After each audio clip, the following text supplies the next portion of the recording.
Aynan ushbu voqea Surxondaryo viloyati Oltinsoy tumani Olmazor mahallasida sodir bo'lgan. Yana ham aniqrog'i, to'y kortejida harakatlanib ketayotgan 10 ga yaqin fuqarolar o'zlari o'tib ketayotgan ko'chani bo'shatib qo'yishlarini talab qilgan. Bu munosabat va talab shu yerda yashovchi yigitlarga ma'qul kelmay, orada nizo yuzaga kelgan.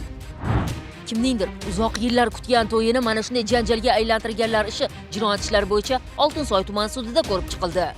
Dastlabki tergov organi tomonidan jami 10 nafar shaxslarga nisbatan O'zbekiston Respublikasi Jinoyat kodeksining 277-moddasi 3-qismining G bandida nazarda tutilgan jinoyatni sodir etganlikda jinoyat ishi qo'zg'atilib, qo'zg'atilgan jinoyat ishi jinoyat ishlari bo'yicha Oltinsoy tuman sudi tomonidan ochiq sud majlisida ko'rib chiqildi va sudlanuvchilarning 9 nafariga ozodlikni cheklash jazosi va 1 nafar voyaga yetmagan sudlanuvchiga bazaviy hisoblash miqdorining 15 barobar miqdorida jarima jazosi tayinlandi.